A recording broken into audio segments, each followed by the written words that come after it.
manos con garras, tentáculos viscosos, puños esqueléticos, todos extendiéndose desde la oscuridad para reclamarte. ¿Es el monstruo del armario, la bestia debajo de la cama, o los horrores dentro de una simple prenda de vestir?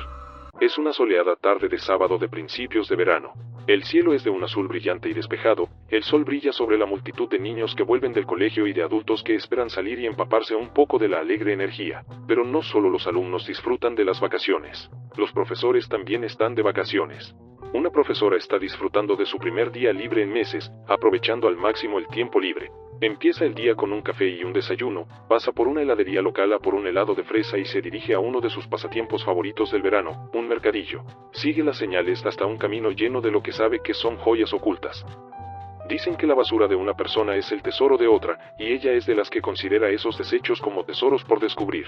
Busca entre cajas de cartón, hay libros amarillentos, peluches desgastados, estanterías torcidas y mecedoras de madera despintadas. Después de recoger el tercer zapato que no parece tener pareja, empieza a pensar que este mercadillo podría ser un fracaso. Pero entonces lo ve, colgado sobre el respaldo de un sofá naranja. Es un abrigo de lana fina de alta calidad.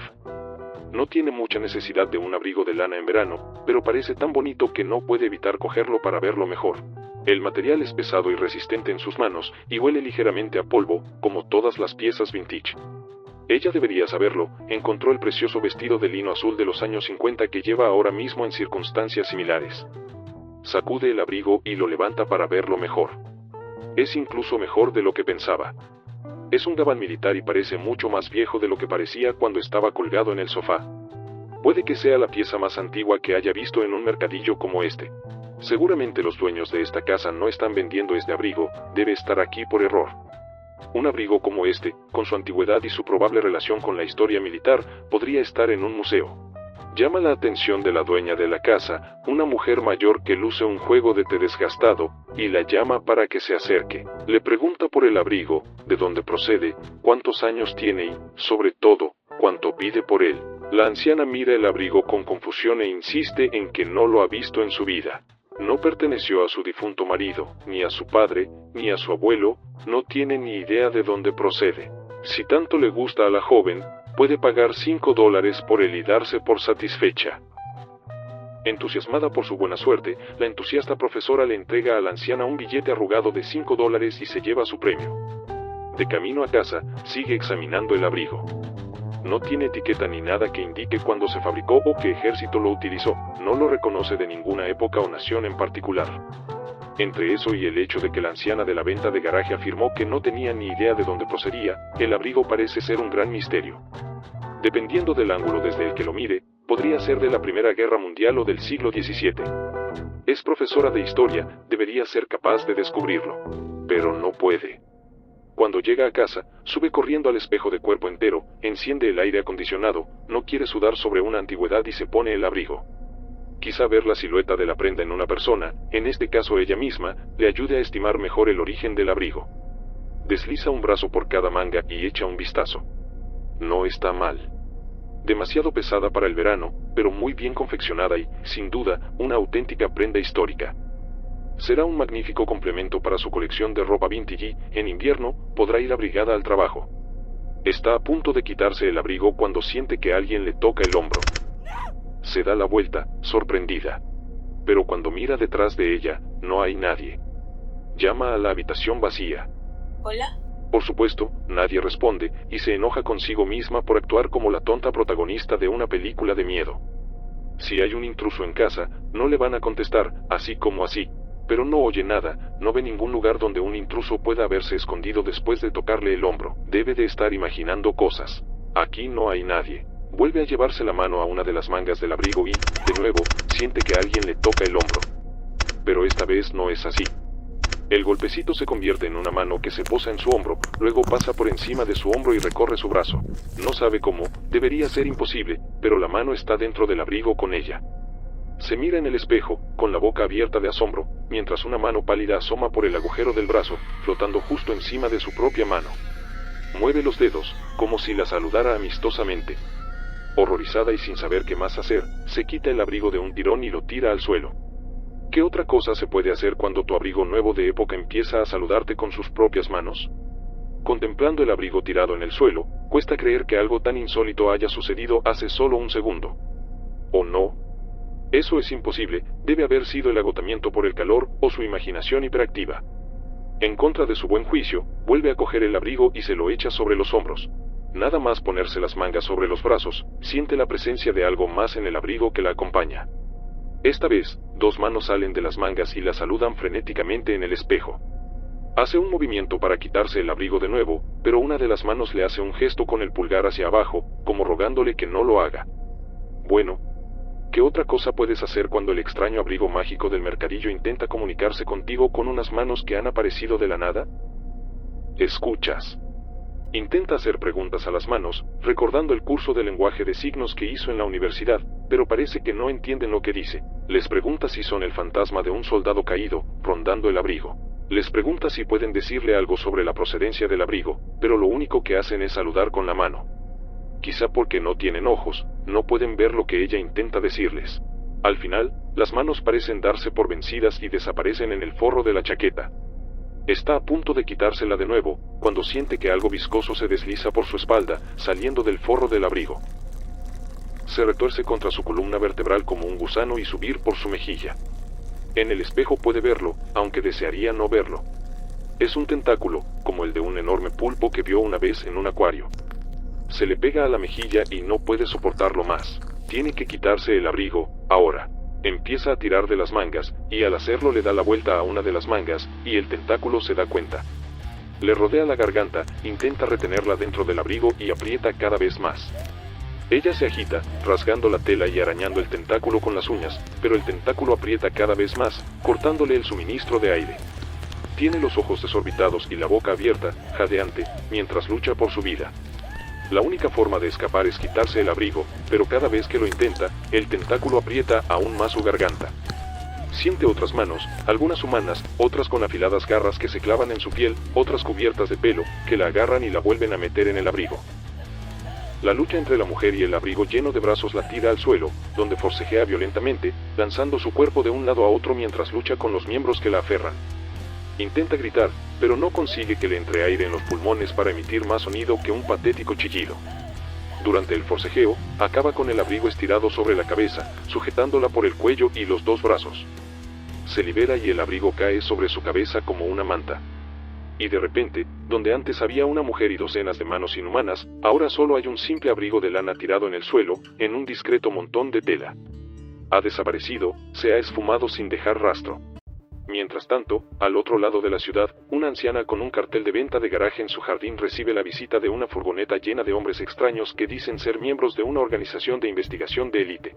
Han perdido algo muy importante y lo han rastreado hasta su simple venta de garaje. Les da los datos de la mujer que compró el objeto desaparecido, pero cuando llegan a su casa, ya se ha ido. No importa, un testigo menos del que borrar la memoria. Recogen el abrigo, lo meten en la furgoneta y lo llevan de vuelta a la sede de la Fundación SCP de donde fue robado. Nadie sabe con certeza cómo abandonó el confinamiento, pero se sienten aliviados de volver a tener la custodia del SCP-262. SCP-262 es un abrigo marrón claro de estilo militar europeo. Un examen superficial de su estilo llevó a los investigadores a estimar su periodo de origen entre finales del siglo XVI y principios del siglo XX. Limitarlo a una franja más pequeña ha resultado difícil. La chaqueta carece de marcas, etiquetas u otras designaciones específicas, por lo que el personal de investigación ha llegado a la teoría de que se trataba de un diseño original de muestra destinado a ser presentado a los oficiales militares para su aprobación como nuevo uniforme oficial. Después se perdió o fue rechazada, por lo que nunca llegó a utilizarse. El abrigo es de lana y la mayoría de los usuarios lo llevan por debajo de la rodilla. Los intentos de datación por carbono de las fibras del abrigo no han sido concluyentes y, contrariamente al estilo visual aparente del abrigo, sitúan la edad de la lana entre 6.200 y 6.400 años. La lana en sí tiene miles de años, mientras que el abrigo es más reciente. Por supuesto, la edad incierta del abrigo está lejos de ser su única propiedad anómala. SCP-262 es capaz de manifestar una serie de brazos desde su oscuro forro interior. Cualquier sujeto que lleve el abrigo puede abrirlo para materializar manos y brazos desde su interior. Estos brazos están, al menos una parte del tiempo, bajo el control del portador. Estas extremidades pueden variar ampliamente en tono de piel, longitud y fuerza. Algunos de los brazos observados desde que el objeto está bajo custodia de la Fundación son un tentáculo escamoso reptiliano de aproximadamente 4 metros de largo, 4 apéndices de celulosa semi-transparentes de más de 10 metros de largo, con 4 dedos, 2 articulaciones en forma de codo y sin muñecas aparentes, la pata con garras de un gran felino depredador, parecido a un puma o león de montaña, así como una amplia variedad de pies y piernas que se manifiestan al azar. El espacio dentro del forro de SCP-262 se considera de naturaleza no euclidiana, y el propio abrigo se considera un vínculo con un espacio extradimensional. Durante las pruebas iniciales, se pidió al sujeto 402M que se pusiera SCP-262 sobre la cabeza para ver qué ocurría. Cuando lo hizo, el abrigo cayó al suelo y 402M desapareció bajo él. Varios meses después, el análisis de las huellas dactilares de un objeto manipulado por un brazo humano que apareció del interior del abrigo identificó ese brazo como perteneciente al sujeto 402M. Este incidente sugiere que algunos de los miembros del abrigo, si no todos, pertenecen a seres atrapados en el espacio extradimensional del abrigo. Llevar el abrigo de forma normal no significa que el sujeto desaparezca en el espacio interior. Los sujetos que llevan SCP-262 tal y como está previsto, un brazo por cada manga, el abrigo por la espalda, es de suponer que usted ha llevado un abrigo antes y sabe lo que estoy describiendo aquí. Se encuentran capaces de manipular los brazos que emanan de su interior. El grado de control que el sujeto tiene sobre estas extremidades varía. Por ejemplo, el sujeto de prueba 301F fue capaz de realizar varias tareas a la vez mientras tenía los ojos vendados, desplazándose por su entorno de tal forma que parecía indicar cierto grado de conciencia del entorno por parte de SCP-262. El abrigo parece mantener esta conciencia incluso cuando la persona que lo lleva no puede ver ni oír nada a su alrededor. Algunos miembros del equipo de investigación creen que SCP-262 es totalmente sensible. Llegaron a esta conclusión tras presenciar cómo SCP-262 tocaba un piano con 2 o más manos, a pesar de que el sujeto de pruebas que lo llevaba no tenía formación musical, se defendía a sí mismo y a su sujeto de múltiples atacantes, varios de los brazos luchaban entre sí o desafiaban la voluntad del sujeto. La fundación adquirió el abrigo cuando el administrador renunció a su propiedad a finales del siglo XX.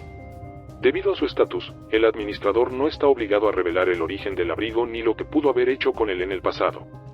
Todo lo que dijo sobre el abrigo al desprenderse de él fue: en buenas manos puede ser muy útil, en las manos equivocadas puede ser muy peligroso. En mis manos, en cambio, se estaba llenando de polvo y polillas y ocupaba demasiado espacio en mi armario. Se adjuntaron notas adicionales de investigación al objeto. Tras leer detenidamente estas notas, he recopilado los hallazgos más interesantes para su posterior revisión. Espero que les resulten tan sugerentes como a mí. Durante la prueba 7, se ordenó al sujeto 722M que se pusiera el abrigo correctamente y que, a continuación, girara la manga del brazo derecho del revés mientras sacaba el brazo de la prenda. Cuando lo hizo, un coro de voces incorpóreas comenzó a gritar de dolor. A pesar de ello, se ordenó al 722M que continuara invirtiendo la manga. En ese momento, varios brazos emergieron del forro del abrigo y atacaron al sujeto de pruebas en aparente defensa propia. El sujeto 722M intentó sacar el brazo del abrigo, pero al hacerlo, invirtió aún más la manga. Esto empujó demasiado el abrigo, y un brazo largo y celulítico emergió del forro interior del lado opuesto, se extendió alrededor y hacia arriba a través de la manga invertida, agarró la mano de 722M y le dio un violento tirón. La fuerza de este tirón fue suficiente para dislocar el hombro del sujeto y herirle gravemente. Una vez que el abrigo volvió a su posición preferida, el coro de voces se silenció y los brazos desaparecieron. El sujeto 722M fue sacado del abrigo y recibió atención médica. Durante el caso 26242, SCP-262 fue colocado en un maniquí. SCP-262 fue colocado en un maniquí. En primer lugar, el SCP-262 se colocó en un maniquí masculino anatómicamente correcto, vestido con un atuendo acorde con el de un miembro medio del personal de la Fundación SCP. Al cabo de unos minutos, un brazo humano se extendió por el forro interior del abrigo hasta tocar la cara del maniquí. Lo tocó con curiosidad unas cuantas veces y, a continuación, desapareció de la vista y no volvió a aparecer. Al día siguiente, los investigadores colocaron el SCP-262 sobre la cabeza y los hombros de otro maniquí masculino. Al cabo de unos instantes, el abrigo cayó al suelo y el maniquí de prueba desapareció por completo. Una nota adicional de la investigación reveló que un brazo de madera, parecido al del maniquí de prueba, fue visto saliendo del SCP-262 en varias ocasiones tras la prueba. Esto confirma aún más la hipótesis de que los miembros dentro del abrigo proceden de entidades que de algún modo quedaron atrapadas en su interior. Durante el caso 262-307, el personal de investigación intentó observar el comportamiento del SCP-262 cuando se le colocaba sobre el cuerpo de un ser humano recientemente fallecido. Después de que un personal de clase D fuera dado de baja durante un experimento con un SCP no revelado, el cuerpo fue colocado en una silla en posición sentada. A continuación, se colocó el abrigo sobre el cuerpo. Al cabo de unos instantes, un brazo humano salió del forro del abrigo y se acercó a la cara del cadáver. Lo golpeó varias veces antes de desaparecer de nuevo en el abrigo.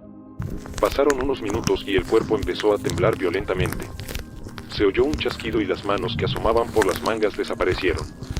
El cuerpo volvió a quedarse inmóvil y una mano humana subió por la nuca, desde el cuello, y tiró de la cabeza para ponerla en posición vertical. A continuación, otras manos y brazos se entrecruzaron sobre el pecho y el abdomen, enderezando la postura del cuerpo. Mientras el personal de investigación observaba, dos brazos, de naturaleza celulítica, agarraron los tobillos y las piernas, tirando del cuerpo hasta ponerlo de pie. De cada manga bajaban aún más brazos. Alerta, SCP-262 ha escapado. Los miembros del abrigo trabajaron como una unidad combinada para pilotar el cuerpo, y consiguieron escapar de la sala de observación y dominar a la seguridad apostada afuera. SCP-262 continuó pilotando el cadáver a través del sitio de la fundación, intentando escapar. Guiado por unas extremidades extremadamente fuertes, el cuerpo animado fue capaz de apartar del camino a los guardias de seguridad, e incluso arrebatarle un arma a uno de ellos, con el resultado de varias bajas. Todo el personal de seguridad, proceda con los protocolos de contención. ¡Ahora! Quién sabe lo que podría haber ocurrido si MTF-9, los devoradores de fuego, no hubieran estado en el edificio en ese momento.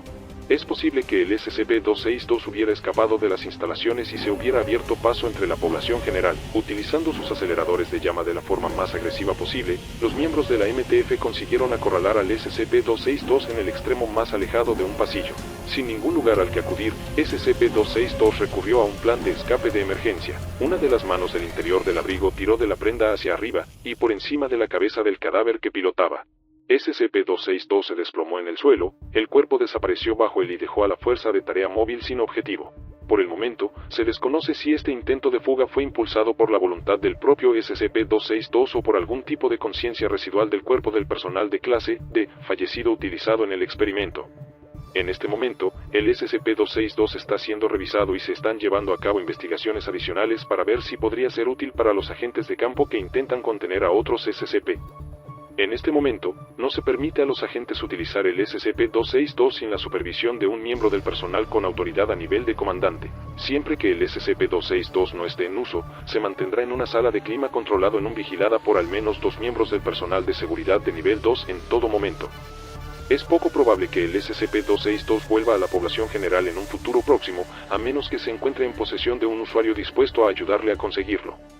Aún así, si alguna vez se encuentra en una tienda de segunda mano o en un mercadillo y se topa con una chaqueta militar antigua que le invita a probársela, hágalo con precaución. Puede que necesites ayuda.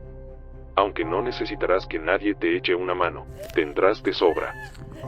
Echa un vistazo al Patreon del Dr. Bob y conviértete en un investigador junior hoy. Ahora ve a ver otra entrada de los archivos del Dr. Bob, como SCP-674, la pistola de exposición hace que Nintendo viva de verdad.